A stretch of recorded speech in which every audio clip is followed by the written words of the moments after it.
Halo semuanya, Sawadee-krap. Selamat datang kembali di segmen analisa. Kita akan update adalah mengenai peristiwa ditemukannya ada 4 jenazah yang merupakan satu anggota keluarga di sebuah perumahan di Kalideres, Jakarta Barat. Isu terakhir yang sekarang banyak sekali bermunculan di sosial media, ada yang menduga sangat banyak ini masyarakat yang komentar bahwa dugaannya mereka ini mati karena kelaparan. Tetapi jujur, bagi aku pribadi agak mungkin bisa ke sana, tetapi itu adalah kemungkinan yang sangat kecil sekali.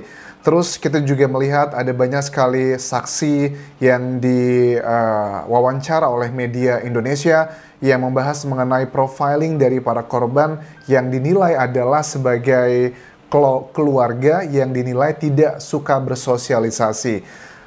Jujur, tidak bersosialisasi itu bukanlah jaminan apapun bagi aku pribadi, karena bisa aja dengan kasus COVID kemarin itu kita bisa melihat ya, orang itu ada banyak alasan untuk tidak bersosialisasi. Terus juga mengenai pagar rumah dari lokasi TKP yang dinilai sangat tinggi dan itu membuat sulit untuk berkomunikasi dengan tetangga lain. Kok aku juga tidak merujuk itu sebagai salah satu indikasi kenapa terjadi peristiwa ini. Bisa aja kalau memang lingkungan tersebut tidak aman, makanya dibuat pagar tinggi juga bisa menjadi mungkin. Kita coba cross check dulu teman-teman untuk mengingatkan kalian. Ada 4 korban ini, jenazahnya ada 2 pria dan juga 2 perempuan. Kalau aku lihat dari posisi ditemukan kondisi jenazah, itu kan memang pertama di ruang tamu dan juga terlentang.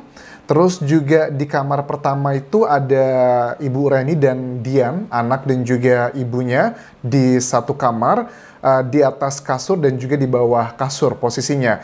Kemudian di kamar belakang itu ada Pak Rudianto yang juga merupakan kepala rumah tangga itu sendirian. Sementara pamannya itu berada, yang paman ini usianya sudah 68 tahun ya, itu di ruang tengah. Kalau untuk pasangan suami istri, masing-masing usianya 71 tahun untuk RG dan RM, istrinya adalah 68 tahun. Sementara anaknya, Dian atau DF inisialnya, itu adalah 42 tahun.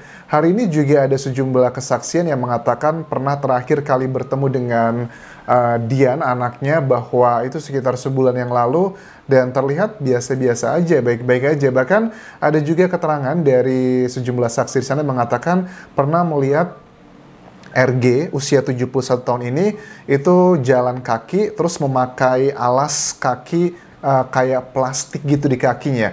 71 tahun itu sudah cukup tua ya, renta ya menurut aku ya. Jadi kenapa pakai alas kaki? Apakah karena dia nggak punya sendal? Mungkin ya, kita tahu ya, namanya juga orang tua. Kadang kalau sudah usianya di atas 70-an ke atas itu kan pola pikirnya kembali seperti ke anak-anak. Sebagian kecil seperti itu. Apakah pakai plastik itu karena memang nggak ada sendal? Atau karena ada hal-hal yang sifatnya adalah psikologis. Terus juga kita ketahui ditemukan di lokasi TKP itu ada banyak kayak bedak bayi yang banyak sekali, padahal di sana tidak ada bayi. Ada apa itu? Apakah salah satu indikasi dari orang tua yang biasanya kan kita seperti aku bilang di awal tadi, kalau sudah tua itu kadang justru kembali seperti anak-anak. Mungkin mereka mengalami luka dan dirawat menggunakan bedak tersebut, talek tersebut sepertinya juga ada mengarah ke sana. Karena kita juga ketahui ada pamannya yang berusia 68 tahun, paman dari DF ya, yang anak dalam korban peristiwa ini, 42 tahun, juga kan tinggal di situ. Apa ya, aku baca banyak komentar teman-teman tuh yang mengatakan itu sih gara-gara mereka terlalu individualis katanya. 17-an tidak kumpul bersama warga, kemudian tidak melakukan banyak interaksi. Bagi aku sendiri tidaklah jaminan ya seperti itu teman-teman. Aku tahu pasti banyak yang mengkonter, bahkan ada yang banyak bilang gini, di Indonesia tuh anjas, buat kamu tahu ya, ada yang komentarkan bahwa kalau kita nggak mau kumpul sama tetangga untuk ngerumpi, dibilangnya tuh nggak mau bersosialisasi.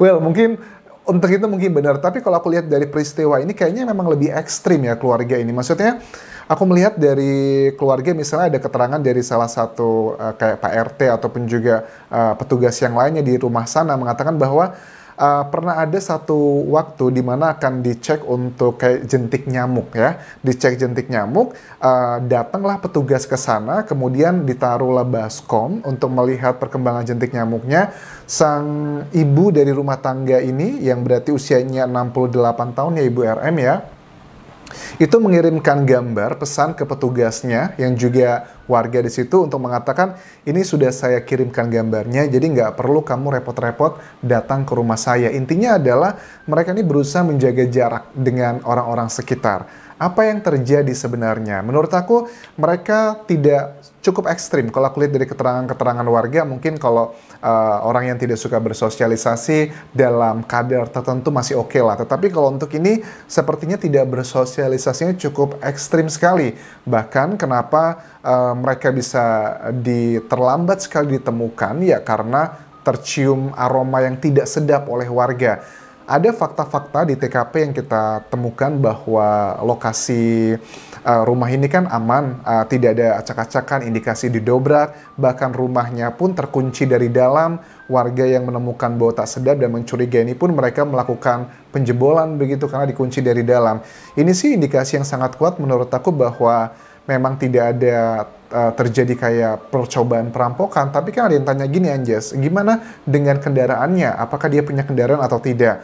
Aku lihat keterangan dari Kompol Haris Kurniawan, Kasat Reskrim Polres Jakarta Barat, mengatakan bahwa saksi yang mengatakan dia itu punya kendaraan atau tidak, itu masih belum clear, karena itu sudah beberapa tahun yang lalu atau beberapa bulan yang lalu ya, antara dua hal tersebut melihat, jadi intinya dia tidak bisa memastikan bahwa rumah tersebut, keluarga tersebut punya kendaraan. Jadi kalau ada pencurian, kayaknya agak kecil kemungkinan ke sana.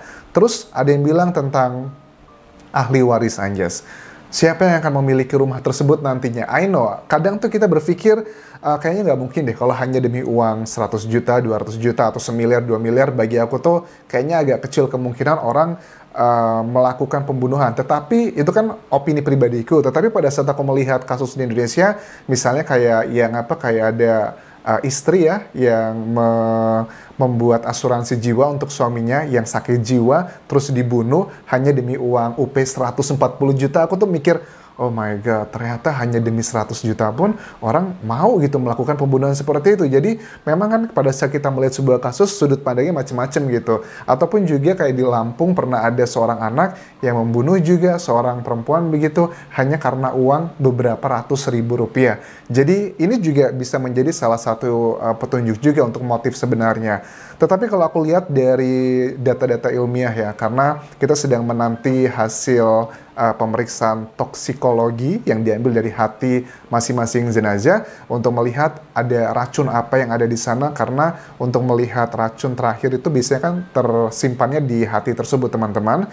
Aku melihat bahwa kecenderungannya dengan waktu kematian yang indikasinya berbeda, di mana ditemukan bahwa suami istri RG dan juga RM ya, usia 71 dan 68 tahun, kondisi jenazahnya itu mirip, keringnya berbeda dengan anaknya DF dan juga pamannya DF yang usia 68 tahun tersebut, itu lebih berbeda, yang mengartikan waktu kematian berbeda. Mungkin berbedanya 1 jam, 2 jam, kayaknya enggak deh. Karena kalau dalam menentukan waktu kematian, pada saat aku ngobrol dengan dokter forensik ya, misalnya dengan dokter Hastri dalam channel ini juga, beliau mengatakan tidak bisa memberikan waktu kematian itu yang exactly jam berapa, detiknya berapa, itu tidak bisa, tapi diperkirakan berapa jam, berapa hari, karena kan untuk proses pembusukan manusia itu ada prosesnya teman-teman. Misalnya setelah 1 jam itu ototnya mulai kendur, kemudian terjadi bla bla bla, itu semua yang sudah terdetailkan. Nah kalau dari sini menurut aku kenapa bisa kondisi jenazahnya berbeda drastis, artinya bukan dalam hitungan beda 1 jam, 2 jam, 3 jam, tetapi menurut aku bedanya adalah dalam hitungan hari. Nah kalau dari data ini, yang meninggal lebih dulu adalah RG dan juga RM, orang tua dari keluarga ini, artinya bahwa si DF dan juga BG itu meninggalnya terakhir. Nah, menurut aku motifnya yang paling cukup tinggi possibility-nya adalah gabungan antara pembunuhan dan juga bunuh diri. Tetapi kalau dibilang adalah karena kelaparan, karena ada indikasi temuan juga data ilmiah yang boleh dibilang di mana tidak ditemukan sisa makanan di sana. Itu kan tidak ditemukan sisa makanan di sana, apakah karena ada orang yang memaksanya tidak boleh memakan atau seperti apa? Itu kan belum menceritakan apa yang sebenarnya terjadi.